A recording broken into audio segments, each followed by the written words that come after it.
It's the worst of the CBC for March 27th, 2020, the show where I watch the CBC so you don't have to. Or is it? As you can tell, there's going to be some changes because of the coronavirus and a lot of different reasons. So going forward, when I have a chance to make these videos, I'm still going to try and do some sort of monitoring the CBC, but it's just not practical in the current corona times we live for me to watch an hour every day of it just being purely corona, and then it's just going to be, the corona, me nitpicking things. It would get a bit silly, and in a time where we kind of need a bit more national unity to get things done, I think that's a counterproductive way. So this won't be so much as the worst of the CBC as better than the CBC. We might change it for a bit. So the new structure here is for the worst of the CBC or better than the CBC or whatever this becomes to be called, is there'll be one corona story a day, one non-corona story a day, and then instead of the Rosemary Barton Scale, it will give you a Rosemary Barton moment from the CBC, which is sort of their lowest moment. And just to point out, obviously, I will openly say coronavirus or COVID-19, even though it deranks me in the algorithm, which I think is ridiculous. I don't think this should be deranking. I understand the impulse that they might want to curb fake news about the coronavirus. They don't want people getting up there and saying, Corona was created by Bill Gates to get rid of Pakistani people and so the UN could... No, okay, I'm not going to... people are going to get ridiculous, but I think you're also deranking valued content or just discussion, and people kind of need to be aware. So I think it's ridiculous. That's my point on it, but I'm not going to not say it because it would garble the content and make this, less goodly. So we're going to start Corona Story of the Day, non-Corona Story of the Day, Rosemary Barton Moment, and that will be the better than the CBC going forward. So I will start with the Corona story that I will cover right now, and I think we have to sort of address the issue of hydroxychloroquine. And this had a lot of implications because Trump came out and said, looks like we found a cure. He might not have used that exact verbiage, but people are sort of taking Trump's word for it and thinking hydroxychloroquine could be a cure. Now, here is the problem with it. One, this is not how science is done, okay? You need, this is anecdotal evidence. It is not tested. Hydroxychloroquine also has risks. So I'm actually going to use my university knowledge. Part of my psychology degree is in a neurobiology course we took. The project I actually did was on genetic differences in drug intake. That was my personal project.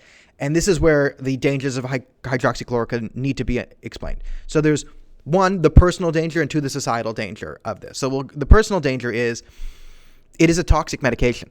Okay, part of it is toxic. So the reason people being cured of the coronavirus is because your body is essentially stronger than the level, because most people are exhibiting mild symptoms. So because hydroxychloroquine is an antiviral, is it just killing the virus and not doing that much to your body? Because it is a toxic medication. So there are risks here.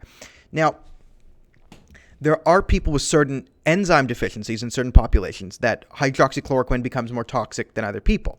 And the best way to understand this is actually alcohol. And this is the best understood genetic difference in sort of medication that we have is actually alcohol, like ethanol, like fun.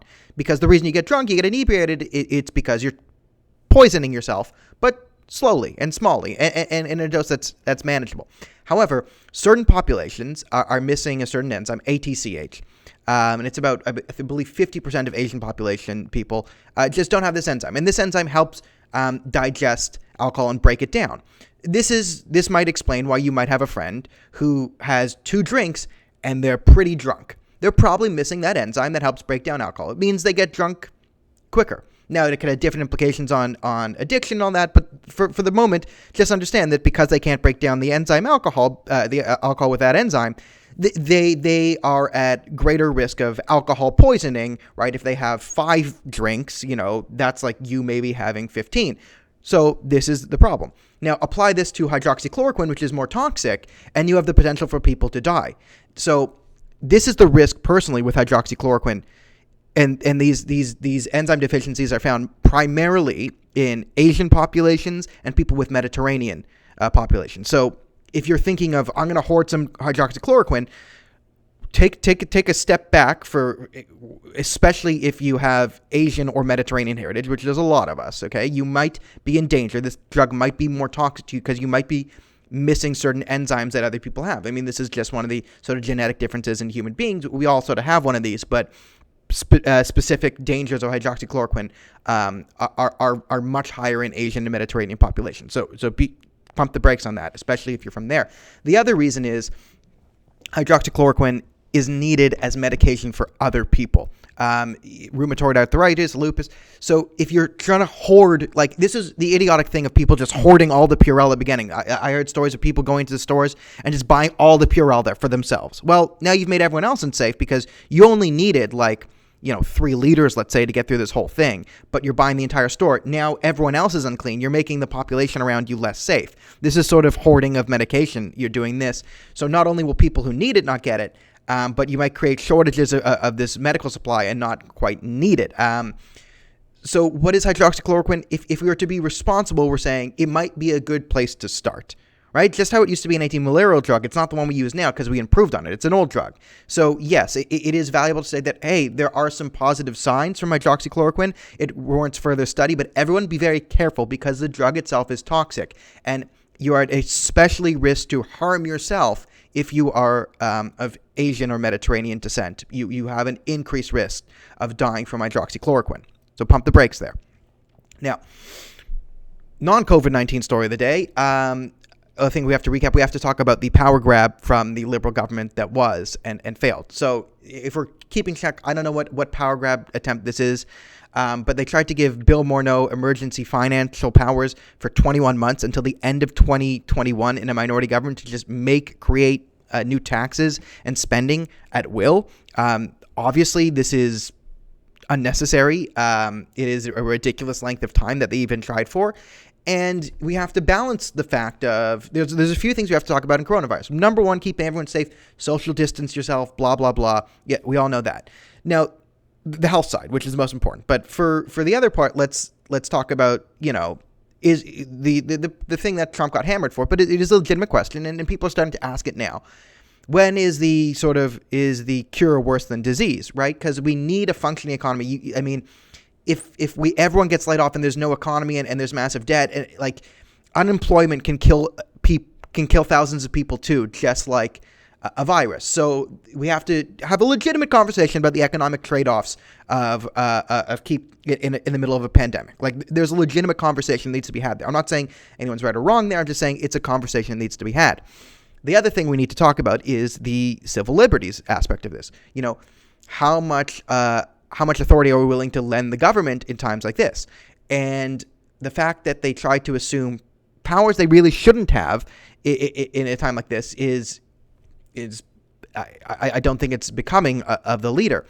And one of the flaws of, I think, both Justin Trudeau and Donald Trump that you're seeing sort of rear their ugly heads here in coronavirus is they're not uniters.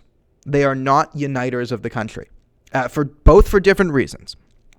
But both of their flaws, you can say, that are being really highlighted in the last few months is they do not have the ability to unite the country. Justin Trudeau does not have the ability to reach out to the aisle to people who disagree with him and say, hey, now for the greater good, let's do it for Canada. Right? He's also, Canada's a post-national state that whatever, he's sending foreign aid around, he does not have that. And Donald Trump does not have the ability to reach across to the Democratic aisle and say, okay, guys, it's now time to come in and let's all do it for America. This is both their sort of fatal flaw right now.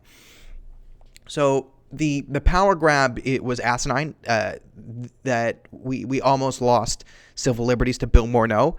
And right now, I think because it was such a ridiculous attempt at a power grab, there has to be heightened attention because they're also trying to increase subsidies to authoritative media. So this is, again, the media licensing. This is a push towards authoritarianism. And as it's getting along, so my Rosemary Barton moment of the day was at the Justin Trudeau press conference, and this was not fact-checked at all, and not even logic-checked. Justin Trudeau stated, they asked him about the carbon tax. Someone asked him about the carbon tax. Good, he's still planning on raising the carbon tax. And he says, yes, he's still planning on raising the carbon tax, or his price on pollution, because his logic, Canadians need more money in their pockets right now, and the carbon tax puts more money immediately in Canadians' pockets. That's right. Making you pay more money in taxes is actually increasing the amount of money you have. This is a bold-faced lie. It is definitively disprovable. I just disproved it, right? By taking money from you, I'm not giving you money. That's a tax. It is patently insane, Justin Trudeau's thing, and it just was not challenged at all. They just let it go. Yep, So the carbon tax gives you money. It just gives you money. And the danger of the carbon tax is, we can kind of get away with it because gas is so low right now. I mean, if there ever was a great time for the Saudis and the Russians to pick an oil war fight, especially for Canadians, it's right now. Yes, it just might destroy our energy industry, but don't worry, Justin Trudeau destroyed our energy industry before this. So all it's doing is keeping pricing down. But once this emergency goes away, these gas prices are going to skyrocket again. Add an 50% increase to the carbon tax. And when the economy is at the most fragile, when people are coming back, when all these loans come due, when there's a mad scramble back to work, to put extra pressure on Canadians at that point is dangerous economically. And his excuse that by increasing your taxes, we're putting more money in your pocket is patently false, and the government should have been called out on it. So that is the worst of the CBC for today. That one went over 10 minutes. Most of them will not be that long, but this was sort of the introduction to the new format, and I will hopefully see you all tomorrow.